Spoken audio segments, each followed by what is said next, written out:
You've heard of Odin and Thor, but you haven't heard how Loki once gave birth to an 8-legged horse. Long before our maps and calendars, poets and seafarers spun a different kind of geography. A world stitched from giants, guarded by wolves, and steered by a one-eyed god who bargained with fate itself. The Norse called the first place Ginnungagap, a yawning void where fire met ice, where chaos pressed like breath on a frozen lip. From that meeting came Ymir, a primeval androgynous giant whose very body would be used to build the world. When Odin and his brothers slew him, his bones became mountains, his blood the oceans, and his skull the sky vaulted. But that grotesque beginning is only the first of many oddities. Pull closer. The sagas are full of jokes, betrayals, shapeshifters, and bargains that read like fever dreams.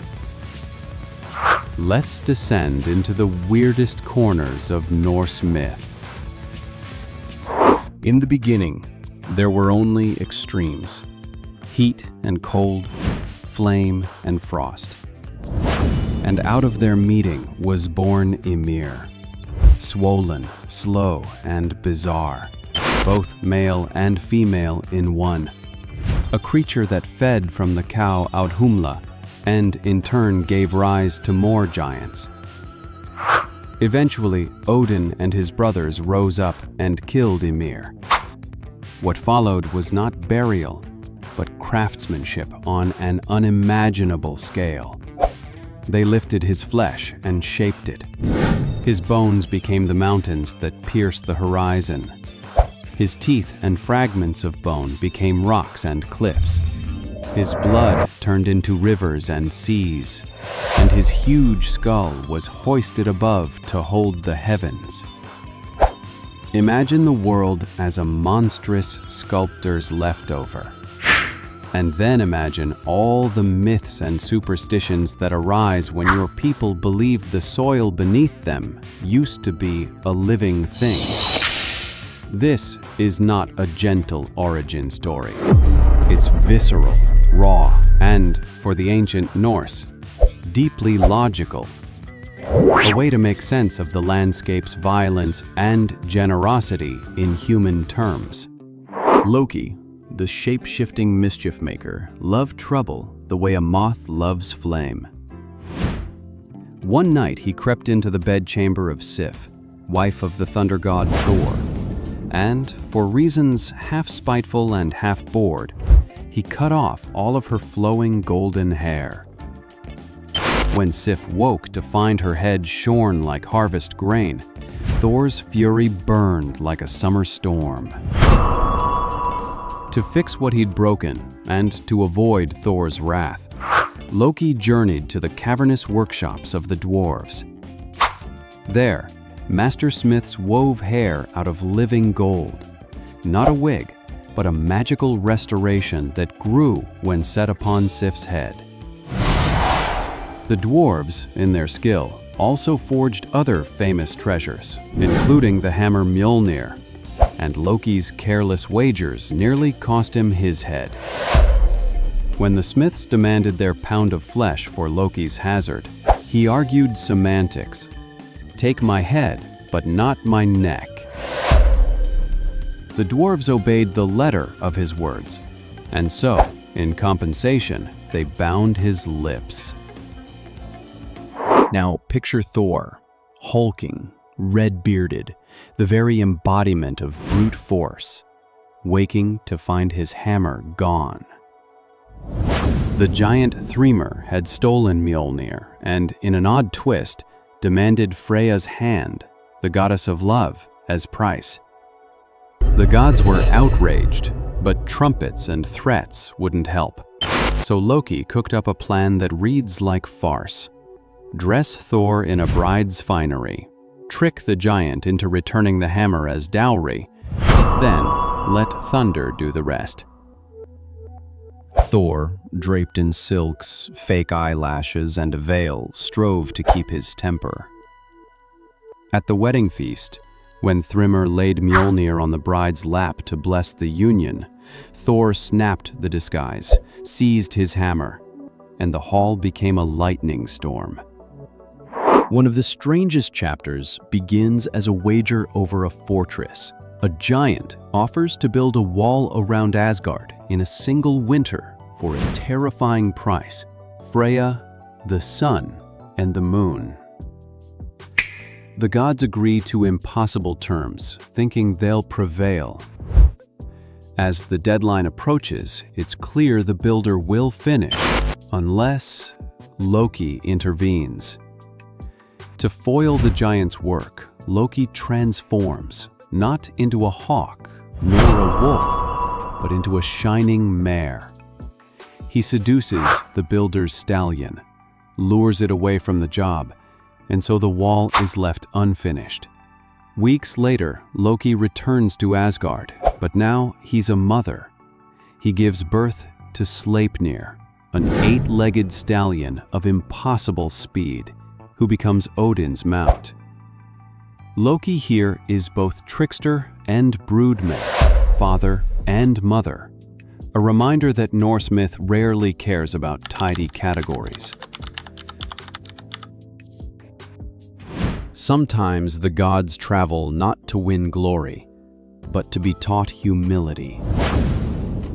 In one tale, Thor, Loki, and the human farm boy Thjalfi follow a giant named Skrimir toward the Hall of Utgard. There, the Lord Utgard-Loki offers contests of strength and skill. Each challenge seems almost simple: a race, an eating contest, a drinking horn. And yet, they defeat the gods at every turn.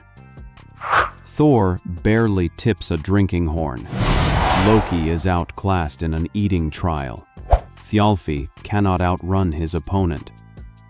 But after humiliating the champions, Utgard-Loki reveals the truth. The contests were illusions. Thjalfi raced thought itself. Thor's horn was connected to the sea. Loki's gluttony faced the force of wildfire. It was a lesson in scale. Gods seemed small when tested against cosmic forces disguised as games. Loki's children are less like heirs and more like omens. With the giantess Angerboda, he fathered 3 beings whose fates would strand the gods in dread. Fenrir, a wolf of prodigious size. Jormungandr, the Midgard serpent that grows until it encircles the world. And Hel, who rules the cold hall of the dead. The gods, noting the terrible prophecies tied to these offspring, tried to contain them. Fenrir was bound with magical fetters until only his final breaking would free him at Ragnarok. Jormungandr was cast into the sea, where he grew so large his coils encircle Midgard. Hel was given control of a realm for those who die of sickness or old age. These children are more than monsters. They are narrative tension incarnate. Living reminders that Loki's mischief has consequences that ripple into the future of the cosmos. Odin craved knowledge as others crave food or coin. Under the world tree Yggdrasil sits Mimir's well, said to hold the memory of all things. To drink from it, Odin made a price that changed him forever. He plucked out one of his own eyes and dropped it into the well, trading a part of his body for a measure of insight. In a culture that valued honor, courage, and cunning, Odin's willingness to mutilate himself for knowledge is striking. It isn't a punishment, but a pilgrimage of sacrifice. He becomes half-blinded, to better see what others cannot. The beheading of Mímir is one of those images that refuses to fade. After a feud between the Aesir and the Vanir, the wise Mímir was sent as a hostage and, in some versions, was decapitated. His head was later preserved by Odin, kept alive with herbs and magic, so that it could continue to speak and advise. Odin carries Mímir's talking head to consult when counsel is needed. It whispers lore, prophecies, and grim truths. The idea of a disembodied head that still sees, remembers, and speaks is at once practical and grotesque. A handy oracle, yes, but also a reminder that knowledge is not free of horror. Baldur was beloved, radiant, fair, the god whose presence brought peace.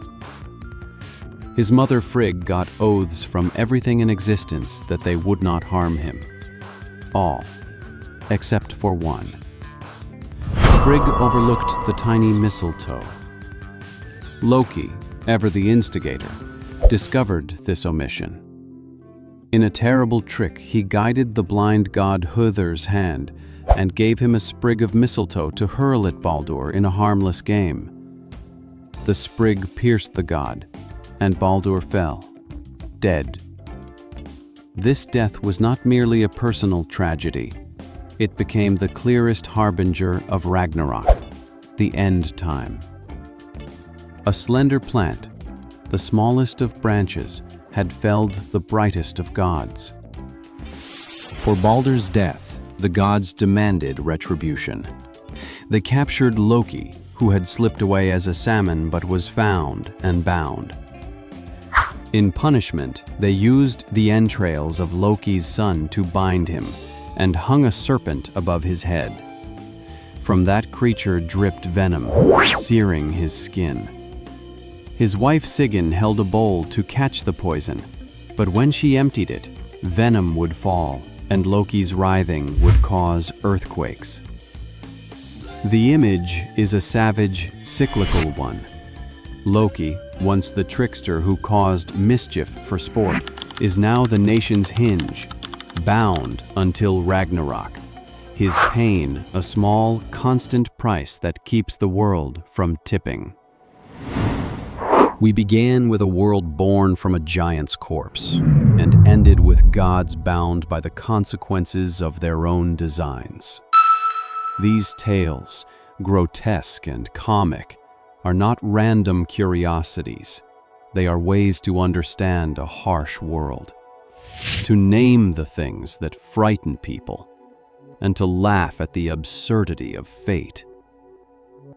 If you enjoyed wandering into the stranger corners of Norse myth, subscribe for more deep dives into the ancient stories that still shape us. Tell us which of these tales shocked you most.